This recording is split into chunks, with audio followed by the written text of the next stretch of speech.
আসসালামু আলাইকুম। আমাদের আজকের ভিডিওর বিষয় ইজিপিতে কিভাবে নতুন একজন সদস্য যুক্ত করা যায় সেই বিষয়ে। আপনারা সবসময় আমাকে ফোন করে থাকেন কিভাবে আমরা ইজিপিতে একজন নতুন মেম্বার অ্যাড করব সেই বিষয়ে। এই জন্যই আসলে ভিডিওটা তৈরি করা। তো এটা জন্য বেশ কিছু তথ্য আমাদের আগে থেকেই নিয়ে রাখতে হবে আর কি। সেই তথ্যগুলো হচ্ছে, দেখুন, আমরা যখন ইজিপিতে একজন নতুন মেম্বার যুক্ত করব, তার এনআইডি কার্ডের কিছু তথ্য লাগবে। তার এনআইডি কার্ডে হুবহু যে নামটা আছে সেই নাম লাগবে, তার বাংলা নাম লাগবে, তার পদবি লাগবে, তার এনআইডি কার্ডের অথবা স্মার্ট কার্ড হলে খুবই ভালো হয়, তার নাম্বারটা লাগবে, তার ডেট অফ বার্থ লাগবে, তার মোবাইল নাম্বার লাগবে, আর একটা ইমেইল অ্যাড্রেস লাগবে। সাধারণত সরকারি অফিসগুলোতে অফিসিয়ালি ইমেল অ্যাড্রেস দেওয়া হয় অথবা প্রোভাইড করা হয়, সেটা দিয়েই তৈরি করতে হবে। তো আমার এখানে একটা মেইল অ্যাড্রেস তৈরি করা আছে, যেমন মেম্বার 3। অলরেডি আগে 2টা মেম্বার যুক্ত করা আছে, 3 নম্বর মেম্বার আমাকে যুক্ত করতে হবে। এই মেম্বার 3 এবং ইমেল অ্যাড্রেসটা এখানে দেওয়া আছে। তো আমি এই তথ্যগুলো রেডি করে নিয়েছি। এখন আমরা ইজিপির ওয়েবসাইটে যাব। তো ইজিপির ওয়েবসাইটে লগ ইন করে নিলাম। ইজিপির ওয়েবসাইটে লগ ইন করার পরে এখানে আমাদের বেশ কয়েকটা ট্যাব আছে: home, content, manage user, report, my account. তো এখান থেকে আমরা যাব হচ্ছে ম্যানেজ ইউজার। এই ট্যাবটা, ম্যানেজ ইউজার ট্যাবটা আমরা ব্যবহার করবো। ম্যানেজ ইউজার ট্যাবে ক্লিক করলাম। ম্যানেজ ইউজার ট্যাবে ক্লিক করার পরে আমাদের একটা পেজ আসলো। আমি সুপার ইউজার, এই জন্য আমার এখানে অনেকগুলো অপশন আছে। তো আপনারা যারা হচ্ছে অর্গানাইজেশনে অ্যাডমিন হবেন, আপনাদের শুধু 2টা অপশন থাকবে। এই যে নিচের দিকে একটা হলো গভর্নমেন্ট ইউজার আর একটা হলো এক্সটার্নাল ইউজার। গভর্নমেন্ট ইউজারের মধ্যে পাবেন হচ্ছে ক্রিয়েট ইউজার, ভিউ ইউজার। আর এক্সটার্নাল ইউজার হচ্ছে, এখান থেকেও 2টা অপশন পাবেন, ক্রিয়েট এবং ভিউ। তো সরকারি অফিসগুলোতে শুধুমাত্র গভর্নমেন্ট ইউজার এই ট্যাবটা ব্যবহার করা হয়। এক্সটার্নাল ইভ্যালুয়েশন কমিটি মেম্বার এটাতে করা যাবে না, যুক্ত করা যাবে না। এটা কখন যুক্ত করা হয়? এটা যুক্ত করা হয় তখনই যখন technical evaluation member non government হয়, অন্য কোনো প্রতিষ্ঠান বা অর্গানাইজেশন হয়, তখন। সরকারি ব্যক্তি না। সরকারি প্রতিষ্ঠান হলে তাকে এই গভর্নমেন্ট ইউজার থেকে যুক্ত করতে হবে। তো যুক্ত করার জন্য তাকে আমরা এখানে এই যে ক্রিয়েট ইউজার, এই ক্রিয়েট ইউজারে ক্লিক করবো আর কি। তো ক্রিয়েট ইউজার ক্লিক করার পরে আমার এখানে একটা মেইল বক্স আসছে। দেখেন এখানে উপরে লেখা আছে ক্রিয়েট গভর্নমেন্ট ইউজার। এটা চেক করে দেখতে হবে, কারণ একবার একটা মেইল এন্ট্রি দিলে এটা ডিলিট করা যায় না, রিমুভ করা যায় না, আপডেট করা যায় না। কোনো কিছু করতে হলে সিপিটির পারমিশন লাগে, চিঠি লিখতে হয়, অনেক সময় সাপেক্ষ ব্যাপার। তো আমরা আগে থেকেই রেডি করে রাখছি। দেখেন আমাদের মেইল, এই যে মেম্বার 3, এই মেইল অ্যাড্রেসটা এখানে আছে, এইটা আমরা কপি করে নিলাম। কপি করে নিয়ে এখানে পেস্ট করে দিলাম। পেস্ট করে দেওয়ার পরে এখানে সাবমিট আসছে, এখানে আমরা সাবমিট দিয়ে দিব আর কি। তো সাবমিট দিয়ে দিলাম। দেখেন সাবমিট দেওয়ার পরে এখানে এনআইডি কার্ডের তথ্য চাইতেছে। সে এনআইডি কার্ডের তথ্য আমাকে দিতে হবে। তো এনআইডির তথ্যগুলো আমি আগে থেকে লিখে রাখছি, এটা আমি এখানে দিব। এখানে উল্লেখ করার বিষয় হলো এনআইডির তথ্য মানে স্মার্ট কার্ড দেখে দেখে হুবহু দিতে হবে, যদি একটু ভুল হয় তাহলে নিবে না। আমি এখানে নামের ঘরে নাম দিয়ে দিলাম, নাম, এটা ইংরেজি নাম। এখানে বাংলা নামের ঘরে আমরা বাংলা নামটা দিয়ে দিব। 3বার করে যদি ভুল ক্রমে ট্রাই করা হয় তাহলে এনআইডি ব্লক করে দিবে। এনআইডি দিয়ে আর কখনো ইজিপিতে কোনো কিছু করা যাবে না। এখানে নাম্বার আছে, এই নাম্বারটা বসায় দেই।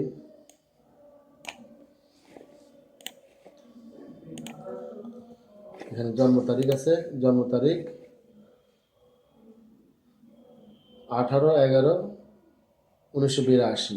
এখানে একটু উল্টা করে দিতে হয়, আগে হচ্ছে বছর 1982, আমরা এখান থেকে দেখে দেখে দিব। ড্রপডাউন মেনুতে আছে সব 1982।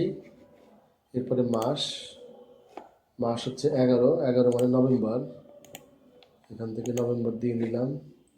এরপরে তারিখ, তারিখ হলো 18, আমরা এখানে 18 বসাবো ড্রপডাউন মেনু থেকে 18। এটা আবার একটু রিচেক করে নিতে হবে, কারণ ভুল সাবমিট দিলে ব্লক করে দিতে পারে। 1982 নভেম্বর 18 মিল আছে কিনা চেক করে দেখি। 1982 নভেম্বর 18, ঠিক আছে। এখন এখান থেকে জেন্ডার, তো নাম দেখে বোঝা যাচ্ছে যে উনি একজন পুরুষ মানুষ, আমরা এখানে মেল দিয়ে দিলাম। আর ক্যাপচাটা এখানে দিতে হবে আর কি। এখানে ক্যাপচা চেঞ্জ করাও যায়, আপনার পছন্দ না হলে নতুন করে চেঞ্জ করে ক্যাপচা নিতে পারে। তো ক্যাপচাটা বসিয়ে দিলাম 3R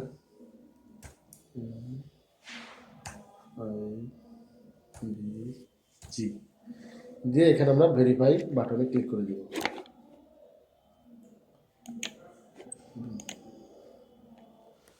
এনআইডি সার্ভারের সাথে সিনক্রোনাইজেশন হচ্ছে, চেকিং হচ্ছে।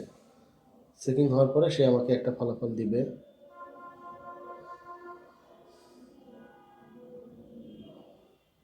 অনেক সময় এটা হইতে সময় লাগে, অনেক সময় ফেইলও হয়ে যায়, পরে আবার ট্রাই করতে হয়।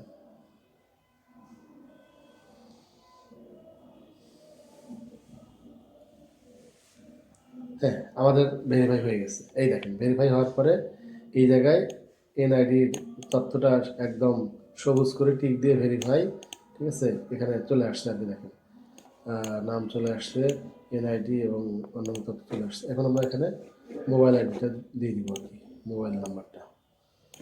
মোবাইল নাম্বার এখান থেকে কপি করে দিলাম।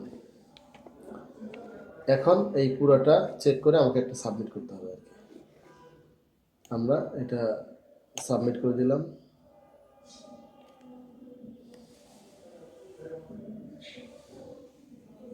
অনেক সময় সার্ভার স্লো থাকে, কাজের কারণে একটু সময় লাগে, অপেক্ষা করতে হবে, ধৈর্য হারা হওয়া যাবে না। এখন আমাদের মেন কাজ চলে আসছে। দেখেন এখানে যে সিলেক্ট অফিস মানে এই ব্যক্তি যে অফিসের আন্ডারে হবে। আমি যেহেতু এখানে অর্গানাইজেশন অ্যাডমিন, আমার আন্ডারে এখানে অসংখ্য প্রতিষ্ঠান দেখা যাচ্ছে, কিন্তু আপনারা হবেন হচ্ছে আপনাদের প্রতিষ্ঠানের অর্গানাইজেশন অ্যাডমিন। আপনাদের শুধু একটা প্রতিষ্ঠানই এখানে শো করবে। আমার সুপার অ্যাডমিন হওয়ার কারণে অনেক প্রতিষ্ঠান আছে। তো আমার এখান থেকে আমি যেটার জন্য নিব সেটা আমি সিলেক্ট করে দিব। তো আমি এটা আসলে করতেছি হচ্ছে যে প্রতিষ্ঠান, সেটার জন্য আমি এটা নিব আর কি। তো প্রতিষ্ঠানটা আমি সিলেক্ট করে দিই। এখানে ড্রপডাউন মেনু থেকে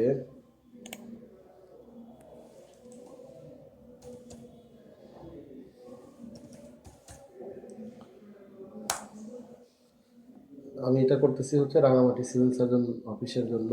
তো রাঙামাটি সিভিল সার্জন অফিসটা আমি এখানে সিলেক্ট করে নিয়েছি।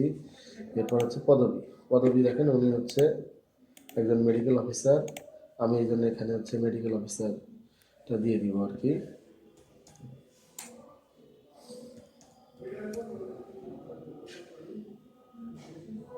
মেডিকেল অফিসার এখানে দেখেন বেশ কয়েকটা অপশন দেখা যাচ্ছে আর কি। এটা হলো বিওডি, বোর্ড অফ ডিরেক্টর। এটা হলো authorise officer, authorise user, tech committee এটা।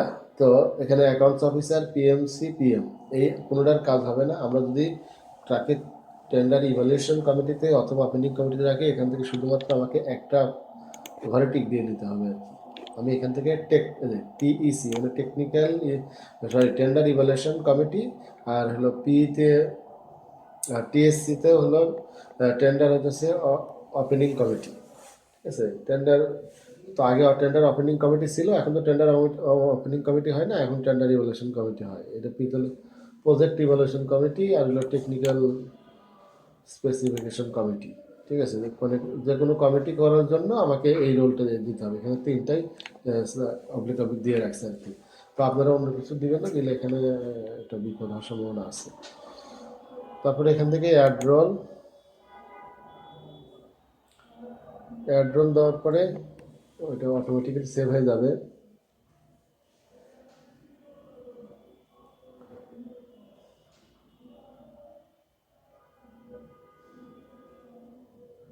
সার্ভারের কারণে একটু সময় লাগতেছে।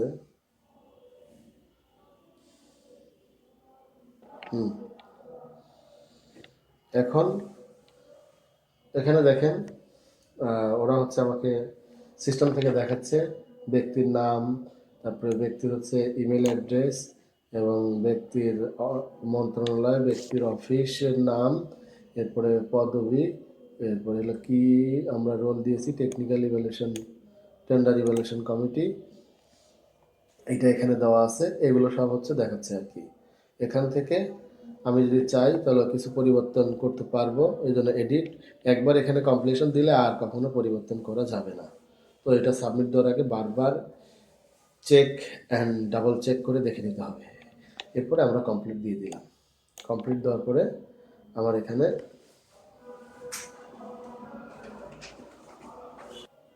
তো ফাইনালি আমাকে এখানে দেখাচ্ছে হচ্ছে government user create successfully, password has send, create your user registered email. এখন দেখেন আমাকে এখানে হচ্ছে অটোমেটিক্যালি একটা ইউজার ইজিপি সিস্টেম থেকে তৈরি হয়ে গেছে। এখন এই ইজিপি সিস্টেম থেকে যে আমাকে একটা ইউজার আইডি তৈরি করে দিল, তার এখন আইডি এবং পাসওয়ার্ডটা আমি কোথায় পাবো? এই পাসওয়ার্ডটা পাবো হচ্ছে ওয়েব মেইলে। আমি যে মেইল দিয়ে এখানে ইজিপি সিস্টেমে সংযুক্ত হব, যে মেইল দিয়ে সংযুক্ত হব সেই মেইলে লগ ইন করলে আমরা হচ্ছে ইজিপির ইউজার আইডি পেয়ে যাব। এখন আমরা দেখি কোন মেইল। এই দেখেন আমরা যখন আইডি খুলেছি তখন কিন্তু আমরা এই মেইল দিয়ে লগ ইন করছি, এই অ্যাড করছি। এই মেইলে যদি আমরা লগ ইন করি তাহলে আমরা হচ্ছে এর ইউজার আইডি এবং পাসওয়ার্ডটা পেয়ে যাব। তো এখন দেখি যে আসলেই সত্যি কি আমরা যে অ্যাড করলাম সেই মানুষটা আমাদের আছে কি না, হ্যাঁ আমরা খুঁজে দেখবো তাকে পাওয়া যায় কি না। তো এখানে আমরা ভিউ ইউজার দিলাম। ভিউ ইউজার দিলে প্রত্যেকটা প্রতিষ্ঠানের তো সদস্য সংখ্যা থাকে কম, 4 জন 5 জন, তো এই লিস্টটা দেখা যায়। তো এটা হচ্ছে সুপার অ্যাডমিন আইডি। এখানে হচ্ছে এই প্রতিষ্ঠানের এই অধিদপ্তরের আন্ডারে যতগুলো মানুষের আইডি পাসওয়ার্ড খুলে দেওয়া হয়েছে সবগুলোর এখানে লিস্ট আছে। কাজেই এখান থেকে সার্চ করে বের করে নিতে হবে। তো আমরা এখানে সার্চ অপশনে যাব, নিচের দিকে সার্চ অপশন হচ্ছে নিচের দিকে গিয়ে এখানে দিব হচ্ছে আমরা ইমেল দিয়ে খুঁজবো। ইমেল দিয়ে খুঁজলে আমাদের সহজ হবে। এখানে অনেকভাবে খোঁজা যায়। এখানে ফুল নেম দিয়ে খোঁজা যায়, অর্গানাইজেশন নেম দিয়ে খোঁজা যায়, পি অফিস দিয়ে খোঁজা যায়, রোল বেস, ইমেইল বেস। তো আমরা ইমেল দিয়ে খুঁজি। ইমেল দিয়ে খুঁজলে আমরা স্পেসিফিক ব্যক্তিকে আমরা খুঁজে পাবো। তো আমাদের ইমেল ছিল এইটা, আমরা এটা এখানে বসাই দিব। কপি করে নিলাম, নিয়ে এখানে বসিয়ে দিলাম, দিয়ে এখন আমরা এখান থেকে ফাইন্ড করবো। ফাইন্ড করলে আমরা পেয়ে যাবো আর কি, ইনশাআল্লাহ।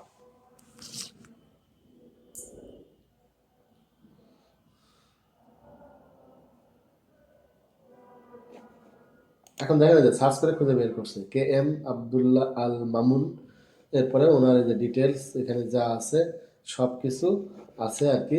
তো এই অনেকে আমাকে জিজ্ঞাসা করেন যে আমরা ট্রান্সফার করব কিভাবে, বা মানে একটা ব্যক্তি যদি চেঞ্জ হয়ে যায়, প্রতিষ্ঠান পরিবর্তন করে চলে যায়, তাকে আমরা কিভাবে ইয়ে করবো আর কি, পরিবর্তন করে অন্য ব্যক্তিকে অ্যাড করব। তার জন্য একটা ট্রান্সফার ইউজার আছে, এইটা আমি অন্য কোনো একটা ভিডিওতে ডিটেলস দেখাবো আর কি। তো এই দেখেন আমরা যে ব্যক্তিকে অ্যাড করেছিলাম সেটা এখন পেয়েছি। এখন এই ব্যক্তির ইউজার আইডি এবং পাসওয়ার্ডটা আমরা কোথায় পাবো? তো ইউজার আইডি এবং পাসওয়ার্ডটা পাওয়ার জন্য আমাকে ওই মেলে যেতে হবে। আমরা স্বাস্থ্য অধিদপ্তর থেকে আমাদের নিজস্ব ডোমেইন আছে, সেই ডোমেইনের মাধ্যমে আমরা ইউজার আইডি এবং পাসওয়ার্ড দিয়ে থাকি।